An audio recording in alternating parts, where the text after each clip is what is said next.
So మొత్తానికైతే కాంగ్రెస్ ప్రభుత్వము అన్ని పథకాలకు శతకోపం పెట్టేటువంటి విధంగా మాత్రం ముందుకు పోతున్నట్టుగా కనపడుతుంది. ముఖ్యమంత్రి గారు ఎప్పుడైతే మాట్లాడిర్రో ఏది ఆ పోలీసుల అవార్డుల ప్రధానోత్సవం కార్యక్రమంలో అక్కడి నుంచి కాంగ్రెస్ ఎమ్మెల్యేలు కాంగ్రెస్ మంత్రులు వరుస పెట్టి పథకాలకు కోత పెట్టేస్తూ ఉన్నారు. ఫస్ట్ ముఖ్యమంత్రి మాట్లాడినటువంటి మాట మనం విన్న తర్వాత దాని తర్వాత ఏ మంత్రి ఇప్పుడు ఎట్లా మాట్లాడాడు, అలాగే ఎమ్మెల్యేలు కూడా ఇప్పుడు తులం బంగారం ఉంది కదా, కళ్యాణ్ లక్ష్మితో పాటు తులం బంగారం ఇస్తామని ఆ తులం బంగారం మీద ఆడనో ఇండో కొంతమంది ఆశలు పెట్టుకున్నారు. సరే ఇవాళ కాకపోయినా రేపైనా వస్తుంది కావచ్చు, వచ్చేటన్న వస్తుంది, ఆ వచ్చేటన్న వస్తుంది, ఎన్నికలకు ఓ సంవత్సరం ముందో 2 సంవత్సరాల ముందో స్టార్ట్ చేస్తారు కాంగ్రెస్ వాళ్ళు, చాలా ప్రతిష్టాత్మకంగా తీసుకున్నారు కదా అని చెప్పేసి. కానీ అది ఇంక వచ్చేటటువంటి ఆలోచన కానీ ఆ అవకాశం కానీ లేదని చెప్పేసి వాళ్ళ ఎమ్మెల్యేనే క్లారిటీ ఇస్తున్నాడు. ఫస్ట్ ముఖ్యమంత్రి ఏం మాట్లాడిండో ఒకసారి వినిపిస్తా, దాని తర్వాత మంత్రి గారు ఏం మాట్లాడారు, దాని తర్వాత ఎమ్మెల్యే గారు ఏం మాట్లాడారో ఒకసారి చూద్దాం. రాష్ట్రం ఆర్థికంగా బాగా లేదు, అప్పు పుడతలేదు, అనా పైసా ఎవడు ఇస్తలేడు, ఎవరినైనా కలవడానికి పోతే బ్యాంకర్లు దొంగలను చూసినట్టు చూస్తున్నారు తెలంగాణ రాష్ట్ర ప్రతినిధులను. సో ఇట్లా అప్పు ఉడతలేదు, రాష్ట్ర ఆర్థిక పరిస్థితి బాగాలేదు, రాష్ట్ర ఆర్థిక పరిస్థితి మొత్తం దివాలా తీసిందని చెప్పేసి ప్రకటించిన తర్వాత ఈయన మాట్లాడిన తర్వాత నిన్ననే మన తుమ్మల నాగేశ్వరరావు గారు ఉన్నారు కదా, ఇంకా ఆయన కూడా ఇప్పటికే ఆయన రైతు బంధు మీద ఒక మాట చెప్పి రైతు బంధుని మొత్తం బొందబెట్టే కార్యక్రమం చేసిరు. ఇప్పుడు ఆయన ఇంకొక మాట కూడా చెప్పిండు, ఉచితాలని బంధు పెట్టాలి, ఉచితాలను తగ్గించుకోవాలి, అర్హులకు మాత్రమే ఇవ్వాలనేటువంటి ఒక నెపాన్ని పెట్టి ఉచితాలను బంధు పెట్టాలని చెప్పేసి ఆయన మాట్లాడుతూ ఉన్నాడు. ఒకసారి ఆయనది కూడా వినండి. నేను ప్రభుత్వంలో ఉండి చెప్పకూడదు కానీ పెద్ద ఆయన కోపం రాదంటే ఉచితాలు తగ్గియాలి.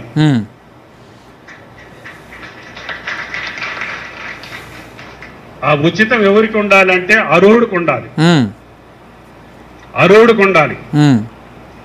అర్హులంటే ఎవరు సార్? ఉచితాలు తగ్గియాలి అన్నారు. ఉచితాలు ఎవరికి ఉండాలంటే అర్హులకు ఉండాలి అన్నాడు. అర్హులంటే ఎవరు? కాంగ్రెస్ కండువా కప్పుకున్న వాళ్ళు అర్హులా? కాంగ్రెస్లో ఉండి బంగ్లాలు ఉన్నటువంటి వాళ్ళకే ఇలా ఇందిరా మిన్లు ఇస్తున్నారు, అది వాస్తవం కాదా? వాళ్ళేనా అర్హులంటే? ఒకవైపు ముఖ్యమంత్రి గారు అలా చెప్పిరో లేదో వెంటనే తుమ్మల నాగేశ్వరరావు గారు ఈ రాగం అందుకున్నారు, ఉచితాలు తగ్గించేసేయాలి అని.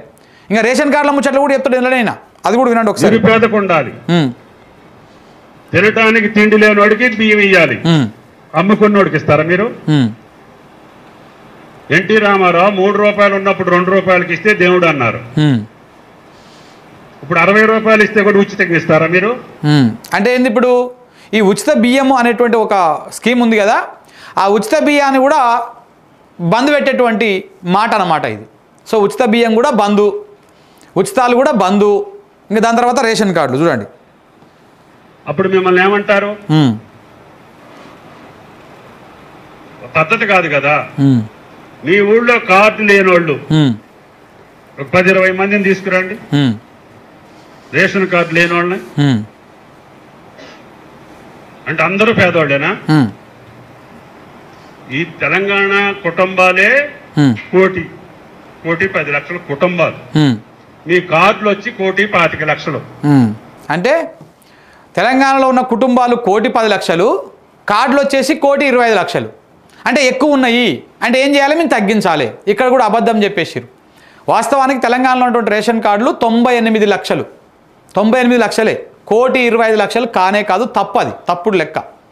ఆ 98 లక్షలలో కూడా ఒక 10 నుంచి 15 లక్షల పింక్ రేషన్ కార్డులు ఉంటాయి, మిగతా అన్ని వైట్ రేషన్ కార్డులు. ఈ విషయాన్ని వీళ్ళు దాచిపెట్టేసి వాళ్ళకి కావాలని ఒక 15 లక్షల రేషన్ కార్డులు ఎక్కువ ఉన్నాయని చెప్తున్నారు. దేనికోసం చెప్తున్నారు? ఒకవైపు ఉచితాలు బంద్ పెట్టాలని చెప్పారు, అక్కడికి అది ముగిసిపోయింది. ఇప్పుడు రేషన్ కార్డులు ఎక్కువ ఉన్నాయని చెప్తున్నారు. అంటే ఇప్పుడున్నటువంటి రేషన్ కార్డులల్లో ఆల్మోస్ట్ ఒక 50% తగ్గించేటువంటి కుట్ర చేస్తూ ఉన్నారు.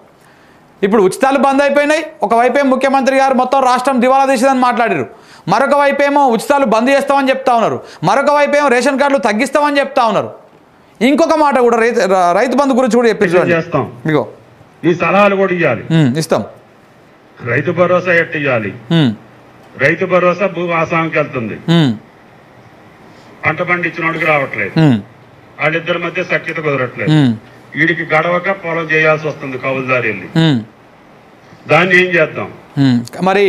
ఆయాల మీకు ఈ రైతు భరోసా కౌలు రైతులకు ఇస్తాము, పట్టెదారులకు ఇస్తాము, వ్యవసాయ కూలీలకు ఇస్తాము అన్నప్పుడు ఈ సోయి లేదా అండి తుమ్మల నాగేశ్వరరావు గారు? మీ ముఖ్యమంత్రి గారు, ఇప్పుడున్నటువంటి ముఖ్యమంత్రి గారు అప్పుడు పిసిసి అధ్యక్షునిగా చాలా మీడియా ఛానల్లో అడిగి రాయనని, సార్ అటు ఎట్లు ఇస్తారు? ప్రొఫెసర్ నాగేశ్వర్ కూడా కదా, మీ ఆస్థాన విశ్లేషకులే కదా, ఆయన కూడా అడిగిండు అట్లా ఎట్లు ఇస్తారండి రేవంత్ రెడ్డి గారు? పట్టెదారులకు ఎట్లు ఇస్తారు, కౌలు రైతులకు ఎట్లు ఇస్తారు? ఈ రెండు క్లాష్ అవుతాయి కదా, ఈయనకిస్తే ఈయనకి ఇయ్యరు, ఈయనకిస్తే ఈయనకి ఇయ్యరా, ఎట్లా ఉంటుంది కథ అంటే అట్లా ఏముండదు సార్, ఎందుకు కన్ఫ్యూజ్ అవుతారు మీరు? పట్టెదారికి పోయేది పట్టెదారికి పోతుంది, కౌలు రైతుకు పోయేది కౌలు రైతుకు పోతుంది అని చెప్పేసి చాలా సున్నితంగా స్మూత్గా డీల్ చేసిరు అప్పుడు.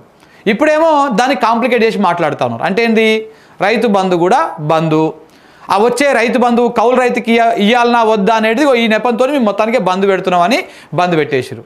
ఉచితాలు బంధు, రేషన్ కార్డులు కట్టు, రైతు బంధు బంధు. ఇంకొక ఆయన ఈయన మంత్రి గారు కదా, ఇప్పుడు ఎమ్మెల్యే గారు చూడండి ఒకసారి, ఎమ్మెల్యే గారు ఏం మాట్లాడారు ఇగో.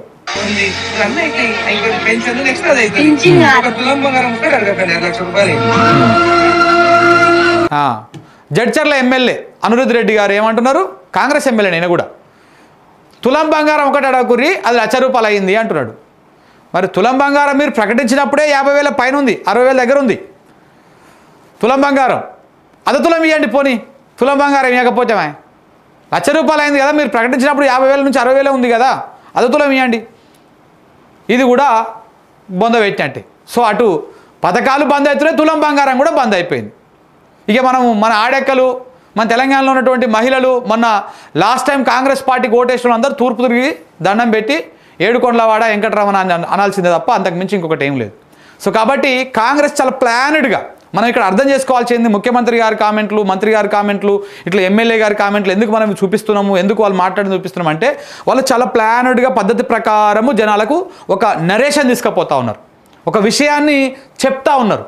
ఆయననేమో ఆర్థిక పరిస్థితి బాలేదంటాడు, ఈయననేమో ఉచితాలు బంద్ పెట్టాలంటాడు, రేషన్ కార్డులు ఎక్కువనే తగ్గించాలంటాడు, రైతు బంధు బంద్ పెట్టాలంటాడు, ఇటు తులం బంగారం బంద్ పెట్టాలంటాడు. సో ఇట్లా ప్లాన్ ప్రకారము మొత్తము ఉచితాలను కానీ సంక్షేమ పథకాలను కానీ ఉచితాల నెపంతో కత్తిరించేటువంటి కార్యక్రమం జరుగుతూ ఉంది. రేపో మాపో చూడండి, ముఖ్యమంత్రి గారు ఇదే మీటింగ్లో మొన్న ఇంకో మాట అన్నారు, మనం ఏ ధరలు పెంచుకుందామో చెప్పుర్రి అన్నాడు. ఇవన్నీ తగ్గిపోవడంతో పాటు మనందరికీ బోనస్ ఏంది, రేపు పెట్రోల్ ధర పెరుగుతుంది, డీజిల్ ధర పెరుగుతుంది, గ్యాస్ ధర పెరుగుతుంది. ఇది ఇచ్చే 500 గ్యాస్ సిలిండర్ ఎవరికి వస్తలేదు, అది రాకపోగా ఇప్పుడు గ్యాస్ ధర పెరుగుతుంది. దాంతోపాటు నూనె, ఉప్పు, పప్పులు ఇవన్నీ నిత్యావసరాలన్నీ రేట్లు పెరుగుతాయి. ఎందుకంటే ఆదాయం లేదు కదా రాష్ట్రానికి, ఉన్న ఆదాయాన్ని మొత్తం వీళ్ళు నాకేస్తారు కదా, వచ్చిన ఆదాయాన్ని మొత్తం వచ్చిన అప్పుని ఆదాయాన్ని మింగేస్తారు కదా. ఇప్పుడు మన మీద పన్నుల రూపంలో మళ్ళా రేట్లు పెంచేసి వసూలు చేసుకుందామనే కార్యక్రమం చేస్తూ ఉన్నారు. సంక్షేమాలు బంధు కట్టు, ఇటు రేట్లు పెరుగుదల అనమాట. ఇది కాంగ్రెస్ పరిపాలన, ప్రజాపాలన ఇట్లా ఉంటుంది అన్నమాట.